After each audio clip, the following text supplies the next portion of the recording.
नमस्कार बच्चों। बच्चों, आज हम हिंदी व्याकरण के अंतर्गत वर्ण विचार करेंगे, वर्णों पर चर्चा करेंगे। वर्ण किसे कहते हैं? जैसा कि आप सभी जानते हैं, हम सब एक दूसरे से बात करते हैं तो हम भाषा का प्रयोग करते हैं। और भाषा का जब हम प्रयोग करते हैं तो हमारे मुंह से क्या निकलता है? हमारे मुंह से कुछ ध्वनियां निकलती हैं। तो वे ध्वनि या वे ध्वनि चिन्ह जिसके और टुकड़े नहीं किए जा सकते, वो क्या कहलाते हैं? वर्ण कहलाते हैं। यानी जो ध्वनियां हमारे मुंह से निकल रही हैं, उसको हम वर्णों के माध्यम से लिखते हैं। तो हम वर्ण के बारे में क्या कह सकते हैं कि भाषा में प्रयुक्त होने वाली वह ध्वनि तथा ध्वनि चिन्ह जिसके और टुकड़े नहीं किए जा सकते, वो क्या कहलाते हैं? वर्ण कहलाते हैं। जैसे क, ख, अ आदि। उसके बाद है वर्णमाला। वर्णमाला से आप क्या समझते हैं? वर्णों के व्यवस्थित समूह को हम क्या कहते हैं? वर्णमाला। यानी वर्णों को जब हम क्रम में लिखते हैं तो वो क्या कहलाता है? वर्णमाला। और हिंदी भाषा में कितने वर्ण हैं? 44 वर्ण हैं, जिसके अंतर्गत 11 स्वर हैं तथा 33 व्यंजन हैं। और सभी वर्णों को एक साथ लिखने से क्या बनती है? वर्णमाला बनती है।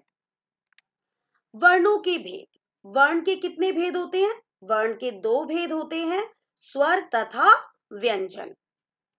सबसे पहले हम स्वर पर चर्चा करेंगे। स्वर किसे कहते हैं?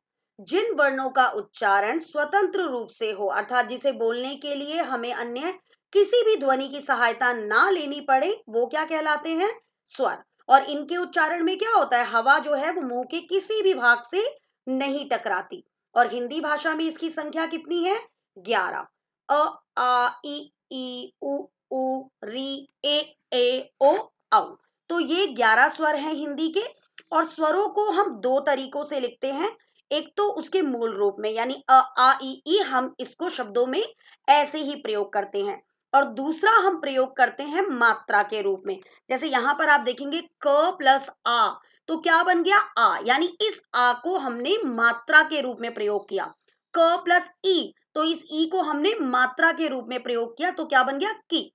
तो यहां आप देखेंगे अ, आ, ई, उ, री, ए, ओ, औ। यहां पर इनकी मात्राएं दी गई हैं। और ये बच्चों आपको बहुत ही ध्यान से याद रखनी है, क्योंकि शब्दों में हम अधिकतर मात्राओं का प्रयोग करते हैं। तो कोई भी मात्रा हमें कभी भी गलत नहीं करनी चाहिए।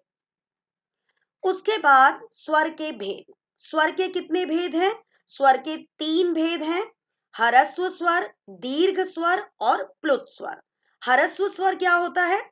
जिन स्वरों के उच्चारण में सबसे कम समय लगता है, यानी जिनको बोलने में सबसे कम समय लगता है, वो क्या कहलाते हैं? ह्रस्व स्वर। और ये कितने हैं? 4। अ, ई, उ, री। जैसा कि आप अभी उच्चारण करके देखेंगे तो आपको पता चल जाएगा कि इसके उच्चारण में कम समय लग रहा है। दीर्घ स्वर क्या है? जिन स्वरों का उच्चारण करने में ह्रस्व स्वरों से दुगुना समय लगता है, यानी ह्रस्व में जितना समय लग रहा है उससे डबल जो टाइम लगता है वो किसमें लगता है? दीर्घ स्वर में। उन्हें हम क्या कहते हैं? दीर्घ स्वर। जैसे कौन कौन से हैं? आ, ई, उ, ऐ, ओ, औ। तो आप देखेंगे यहां पर हमें थोड़ा सा ज्यादा समय लग रहा है। तो ये सारे कौन से स्वर हो गए? दीर्घ स्वर हो गए। इसके बाद है प्लुत स्वर। प्लुत स्वर जो होता है, इसके उच्चारण में ह्रस्व और दीर्घ स्वरों के उच्चारण से तिगुना समय लगता है। और ये अधिकतर कहाँ प्रयोग होते हैं? संस्कृत में। अगर हम बात करें प्लुत स्वर की, तो जैसे यहां पर आप देखेंगे ओम। ओम के बीच में जो ये 3 जैसा साइन है, ये क्या है? प्लुत स्वर। आप देखोगे ओम का उच्चारण हम कितना भी लंबा ले जा सकते हैं, तो ये ओम क्या है? प्लुत स्वर है। अगला है व्यंजन। व्यंजन क्या होते हैं? व्यंजन स्वतंत्र नहीं होते, यानी व्यंजनों का उच्चारण हम स्वतंत्र रूप से नहीं कर सकते। व्यंजनों के उच्चारण के लिए हमें क्या करना पड़ता है? हमें स्वरों की सहायता लेनी पड़ती है। बिना स्वरों के हम व्यंजन का उच्चारण नहीं कर सकते। और जिन वर्णों का उच्चारण स्वरों की सहायता से किया जाता है तथा हवा जो है वो कंठ से निकलकर, यानी हमारे कंठ से निकलकर मुंह में रुककर बाहर आए, यानी हमने स्वर में क्या पढ़ा था कि हवा मुंह के किसी भी भाग से नहीं टकराती। लेकिन जो व्यंजन वर्ण होते हैं उसमें क्या होता है? हवा हमारे कंठ से निकलकर मुंह में रुककर बाहर आती है, तो वो क्या है? व्यंजन है। और हिंदी भाषा में कितने व्यंजन हैं? 33। और व्यंजनों को हमने कितने भागों में विभाजित किया हुआ है? 4 भागों में। स्पर्श व्यंजन, अंतस्थ व्यंजन, ऊष्म व्यंजन और संयुक्त व्यंजन। स्पर्श व्यंजन को भी हमने 5 वर्गों में विभाजित किया हुआ है। अगर आप इन पांचों वर्गों को याद कर लें तो आपको हिंदी की वर्णमाला आसानी से याद हो जाएगी। जैसे कि कवर्ग, चवर्ग, टवर्ग, तवर्ग, पवर्ग। अगर आप इसे एज अ फॉर्मूला लर्न करना चाहते हैं तो आप क च ट त प भी लर्न कर सकते हैं। अगर आप क च ट त प लर्न कर लेंगे तो आपको ये पूरी वर्णमाला याद हो जाएगी। जैसे कवर्ग है तो कवर्ग में क और उससे अगले 4 वर्ण क ख ग घ न। चवर्ग च और उससे अगले 4 वर्ण च छ ज झ न। टवर्ग ट और उससे अगले 4 वर्ण ट ठ ड ढ न। तवर्ग और उससे अगले 4 वर्ण त थ द ध न। पवर्ग में प और उससे अगले 4 वर्ण प फ ब भ म। तो आपने देखा कि अगर आप ये कवर्ग, चवर्ग, टवर्ग, तवर्ग और पवर्ग इस वर्ग को याद कर लो तो आपको पूरी वर्णमाला आसानी से याद हो जाएगी। और यहां पर बच्चों ये ध्यान देना है कि जो ये न न न न और म है, ये सब क्या है, हर वर्ग का जो पांचवा वर्ण है वो क्या होता है, अनुस्वार। हर वर्ग का पांचवा वर्ण किस रूप में प्रयोग होता है, अनुस्वार के रूप में, यानी एक बिंदी के रूप में प्रयोग किया जाता है। इसके बाद है, और ये देखो मैंने यहां पर लिख दिया है कि ये पांचों वर्ग क्या है, स्पर्श व्यंजन। ठीक है।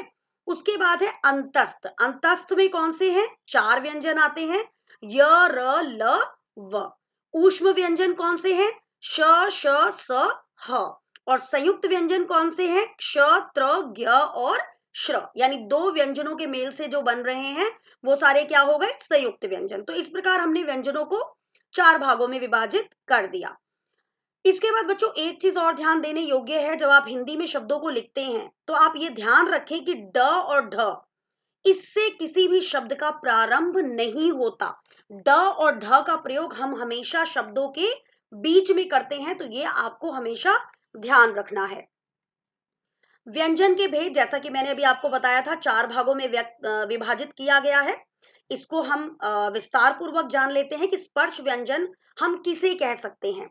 जिन व्यंजनों का उच्चारण करते समय हवा कहाँ से निकलती है, कंठ से, तालु से, मूर्धा से, दांत या होठों को स्पर्श करके मुख से बाहर निकलती है, यानी हमारे मुंह के अलग अलग भागों से स्पर्श करके बाहर निकलती है, उन्हें हम क्या कहते हैं, स्पर्श व्यंजन। क्योंकि कैसे निकल रही है, स्पर्श करके निकल रही है, छू कर निकल रही है, इसलिए हमने इसे क्या कहा, स्पर्श व्यंजन। और स्पर्श व्यंजन कितने हैं, 25, क से म तक, जैसा कि मैंने आपको बताया कि कवर्ग से पवर्ग तक। अगर आप इन 5 वर्गों को याद कर लें तो आपको स्पर्श व्यंजन सभी याद हो जाएंगे। उसके बाद है अंतस्थ व्यंजन। अंतस्थ व्यंजन क्या है, जिन व्यंजनों का उच्चारण स्वर और व्यंजनों के मध्य का होता है, यानी दोनों के बीच का होता है, उन्हें हम अंतस्थ व्यंजन कहते हैं।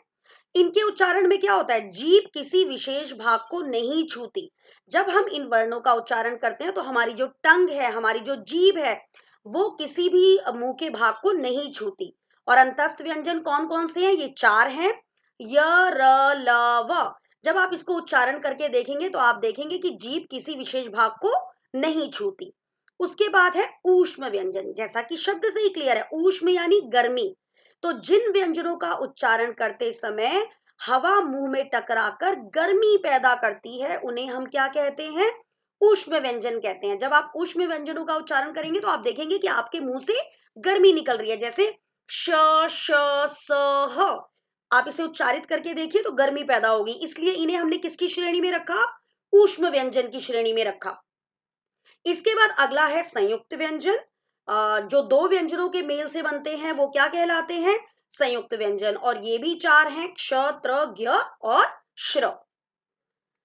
इसके बाद हम चर्चा करते हैं अयोगवा। आपने अयोगवा संस्कृत में पढ़ा होगा, लेकिन हिंदी भाषा में भी कहीं कहीं पर अयोगवा का प्रयोग किया जाता है।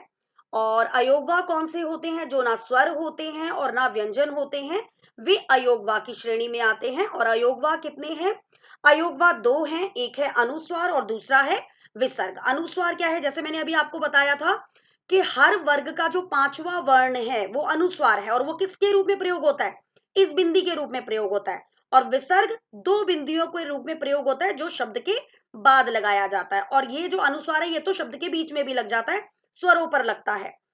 स्वर के अंत में अवशेष क्या है, जैसे यहां पर लिखा है, क्योंकि यह ना तो स्वर के अंतर्गत आते हैं न ही व्यंजन के अंतर्गत आते हैं, लेकिन यह स्वर के अंत में अवश्य लगते हैं। जैसे तो यहां पर स्वर पे लगा है, और यह दो अयोगवा है, क्योंकि प्रातः में भी स्वर है और संस्कार में भी स में स्वर है, तो अनुस्वार और विसर्ग दोनों ही किस पर लगते हैं, स्वर पर लगते हैं। उसके बाद अगला है हमारा अनुस्वार और अनुनासिक में अंतर। अभी मैंने आपको अनुस्वार के बारे में बताया कि अनुस्वार क्या है, हर वर्ग का पांचवा वर्ण जो है वो अनुस्वार है, जो बिंदी के रूप में प्रयोग होता है। और अनुनासिक क्या होता है, जो हम चंद्र बिंदु यूज करते हैं, यानी एक चांद बनाकर उसके ऊपर बिंदी लगाते हैं, वो क्या होता है, अनुनासिक। अनुस्वार और अनुनासिक के उच्चारण में भिन्नता है। हाँ, अनुस्वार और अनुनासिक दोनों का जो उच्चारण है वो अलग अलग तरीके से होता है, तो पहला अंतर ये हो गया। दूसरा, अनुस्वार व्यंजनों के पांचों वर्गों के अंतिम वर्ण के स्थान पर आता है। जो अनुस्वार है वो व्यंजनों के पांचों वर्ग का अंतिम वर्ण है। जो अभी मैंने आपको तालिका समझाई थी, तब मैंने आपको बताया था कि हर जो भी वर्ग है, कवर्ग, चवर्ग, टवर्ग, तवर्ग और पवर्ग, उसका जो पांचवा वर्ण है वो क्या है, अनुस्वार। और अनुनासिक का उच्चारण सभी स्वरों के साथ होता है, लेकिन अनुनासिक जो है उसका उच्चारण किसके साथ होता है, सभी स्वरों के साथ होता है। अनुस्वार के उच्चारण में वायु जो है वो कहां से निकलती है, हमारी नाक से। और जबकि अनुनासिक के उच्चारण के समय वायु कहां से निकलती है, नाक और मुंह दोनों से निकलती है। अगर हम उदाहरण की बात करें, जैसे हंस और हंसना, तो आप देखेंगे, आप ये भी लिख सकते हैं यहां पर एक अंतर, कि अनुस्वार का चिन्ह क्या है और अनुनासिक का चिन्ह क्या है। अनुस्वार का चिन्ह क्या है, एक बिंदी, और अनुनासिक का चिन्ह क्या है, चंद्र बिंदु। यहाँ पर कुछ और उदाहरण दिए गए हैं। हंस, अंश, कंस आदि का उच्चारण करते समय वायु कहां से निकल रही है, नाक से। जबकि आंख, पांव, हंसना आदि का उच्चारण करते समय वायु कहां से निकल रही है, नाक तथा मुख दोनों से निकल रही है। तो इस प्रकार हम अनुस्वार और अनुनासिक में अंतर कर सकते हैं।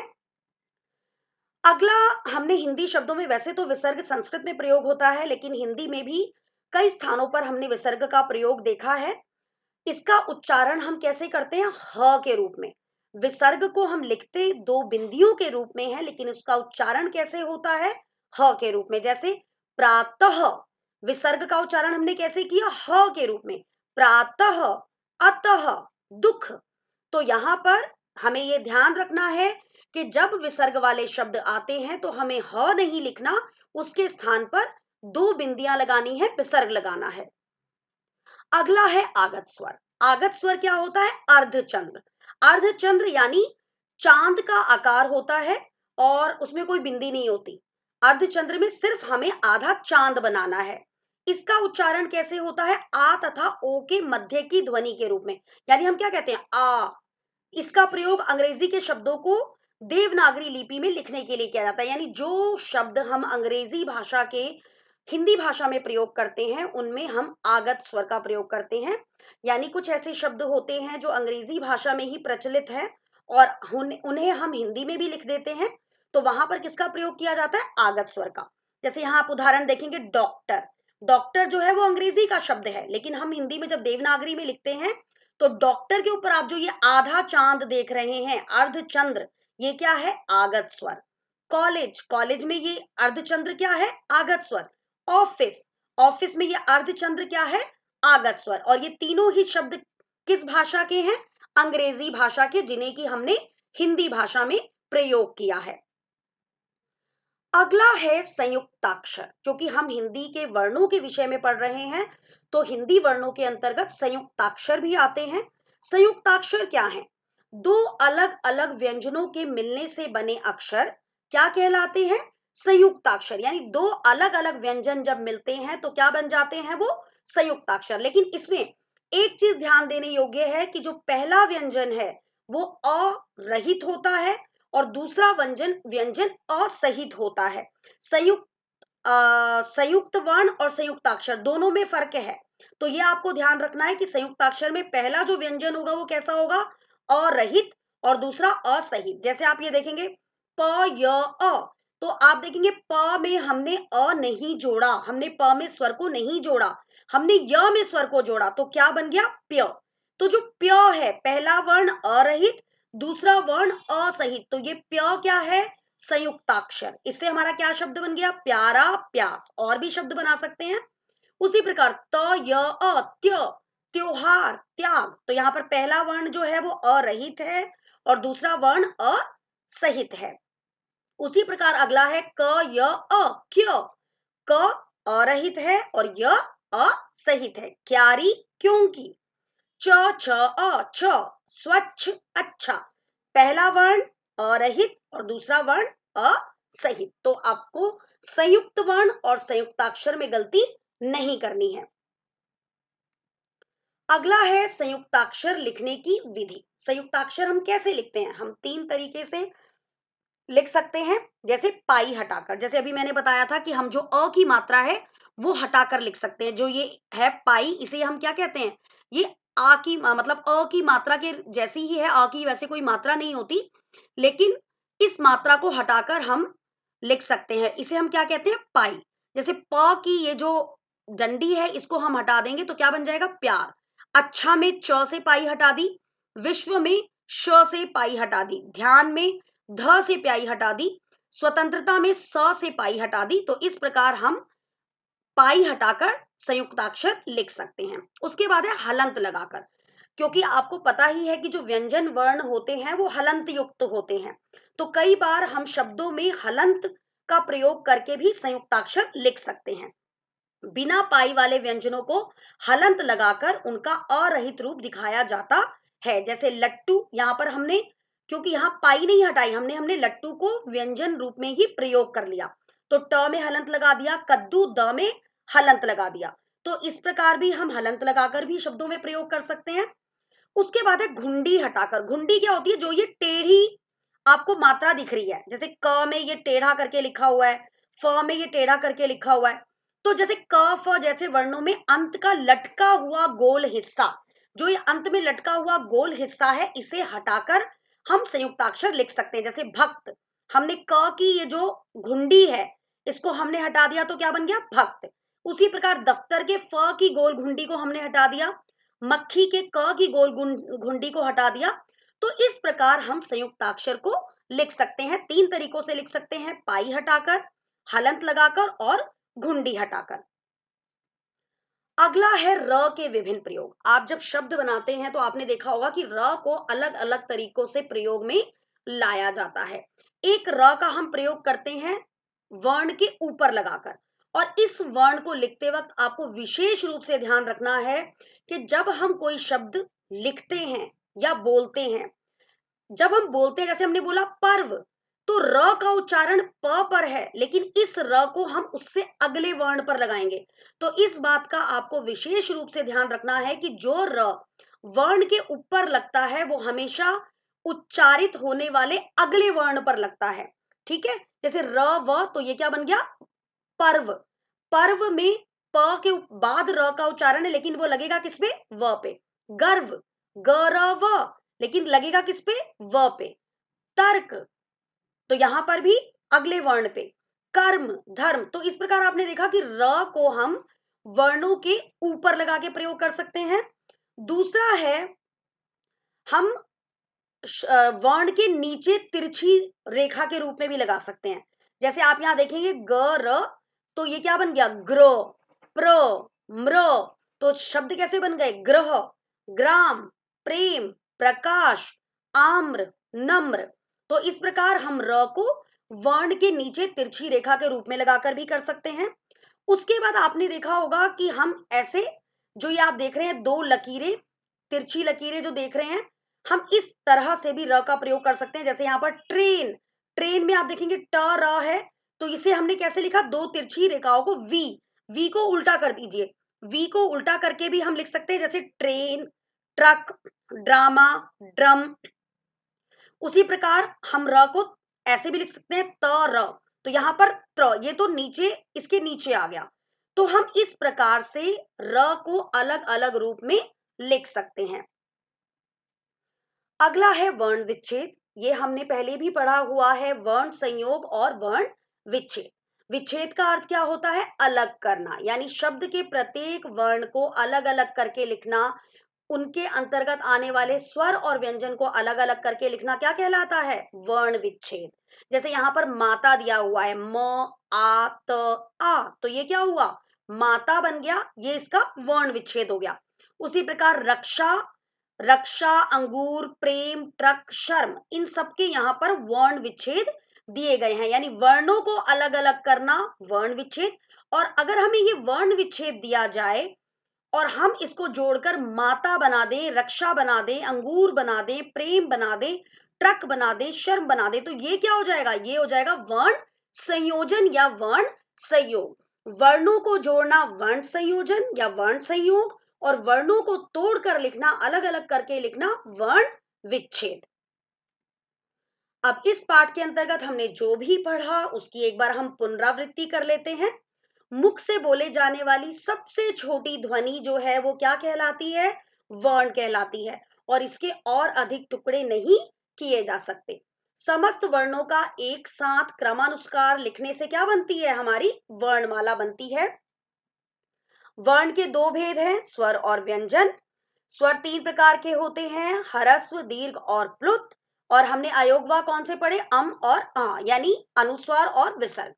स्वरों के लिए निर्धारित चिन्ह मात्राएं कहलाते हैं, और शब्द के प्रत्येक वर्ण को अलग अलग करके लिखना क्या कहलाता है? वर्ण विच्छेद कहलाता है। और इसके अलावा हमने व्यंजन वर्ण को कितने भागों में बांटा? स्पर्श व्यंजन, अंतस्थ व्यंजन, ऊष्म व्यंजन, संयुक्त व्यंजन। उसके अलावा हमने संयुक्ताक्षर पढ़े, विसर्ग पढ़ा, हमने आगत स्वर पढ़े। तो इन सभी को आपको बहुत ध्यान से पढ़ना है, समझना है, क्योंकि अगर आप हिंदी भाषा को के बेसिक को नहीं समझेंगे, उसके मूल को नहीं समझेंगे, तो आप शब्दों का निर्माण नहीं कर पाएंगे। और अगर आप सही शब्दों का निर्माण नहीं कर पाएंगे तो आप सही वाक्यों का निर्माण भी नहीं कर पाएंगे।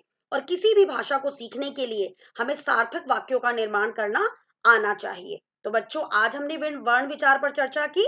अगली बार मैं एक नए वीडियो के साथ फिर उपस्थित होंगी। धन्यवाद।